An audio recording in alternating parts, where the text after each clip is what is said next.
It's interesting how the weaves have lost the localization debate.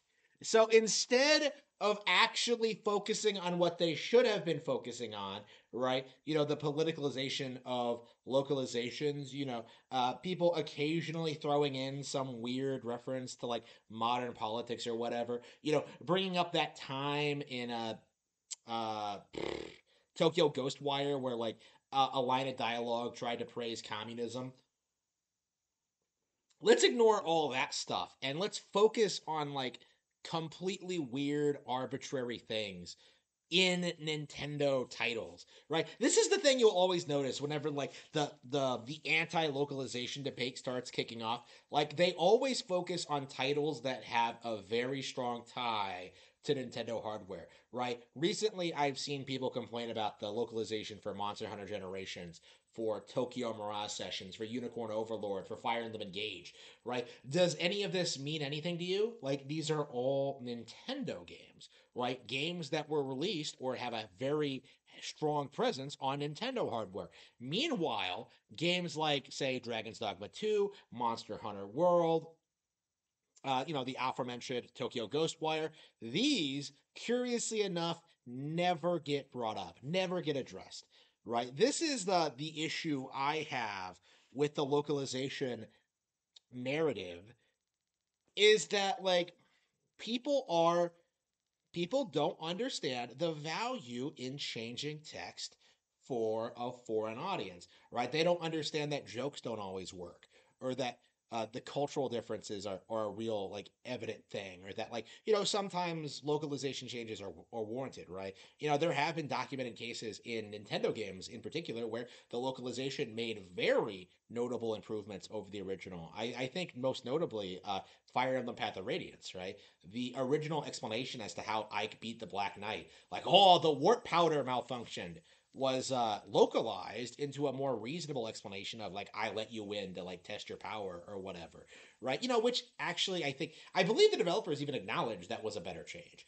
Kid Icarus Uprising had a completely original script for the English speaking audience, which was endorsed by Sakurai, right? Like the Weebs seem to have this mindset that like localizations that change thing are done without the consent of the developers, but that is really not true in these instances, right? These localizers are employees of the company. They are networking with the developers, and all of these changes are made with approval from the original creators, right? Like the idea that like this is somehow disrespecting the source material is ridiculous to me, right? To me, like for me personally, the moment I realized that like every localization debate was full of crap was when I played 13 Sentinels for the first time, and everyone tried to like force people to boycott the game because like a character you refer uses this word in this context in this scene. It's not like the Japanese at all, but in reality, it's really not that big of a deal. Like you guys were trying to convince me to miss out on absolute prime Kino because of a line change.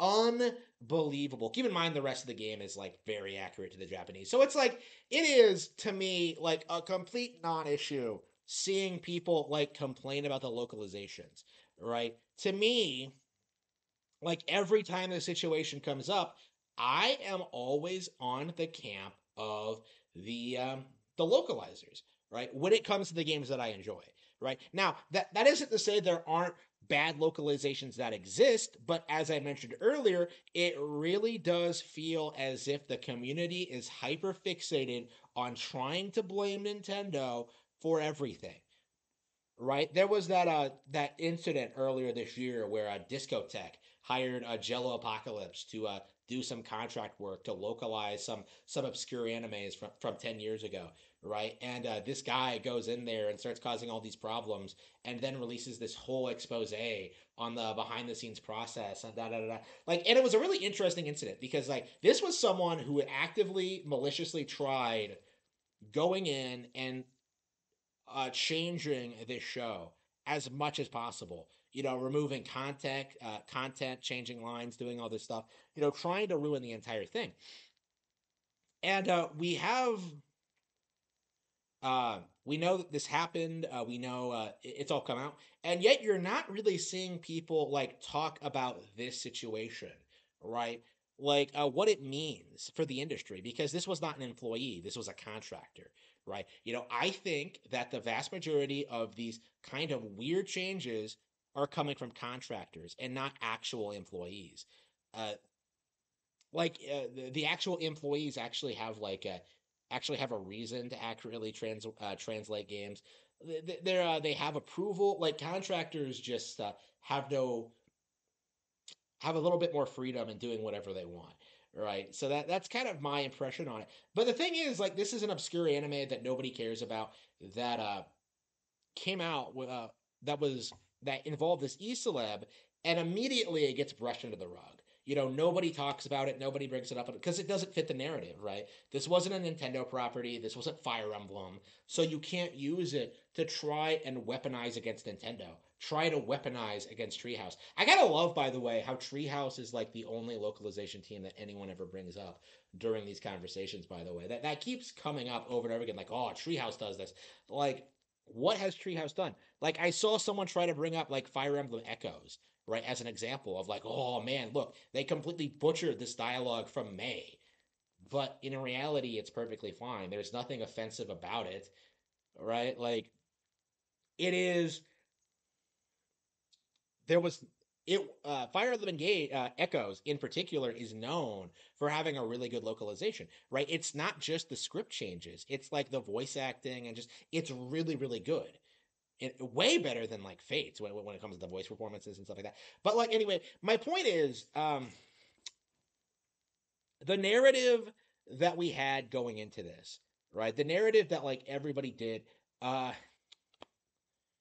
like people are determined to try to push a narrative that isn't there, right? Like, oh, they're trying to ruin our games. Like, how? Why? Like, what are they going to accomplish? Oh, they're making women ugly. Like, female characters in Western games have always been ugly. But oh no, they're coming for the Japanese, but they still look good. Oh, but no, they're covering up more skin than they used to. Like, are they? Like, really? It's one of those things where I'm just like, what exactly are you so upset about? Honestly, like every single time this comes up, I just feel a need to kind of take my emphasize my stance on this, is that, like, yes, I am against bad localizations, right? However, the issue seems to be that the weebs believe that all localizations are bad, and that nothing should ever change ever for any reason, even though there have been documented cases where sometimes some of these changes are warranted, whether for cultural differences or like uh, a different perspective from the host audience, or whatever, right? Like, like there are times where you need to localize something, and I don't see the value in just being a purist about this. Like, if original intent really mattered all that much to you, you would be reading the Japanese. This is the trend I've been noticing a lot lately, is that the people who are like most adamant about like the script changes do not speak Japanese. They have no idea, right? The reality is, I think that people who do speak Japanese are aware that even the subtitles, in older anime, did take certain liberties, right? Like, again, this is something that like even the most hardcore weebs do. They'll do this thing where they pretend that like, oh, the old dubs were good, but in reality, those are just the dubs you grew up with.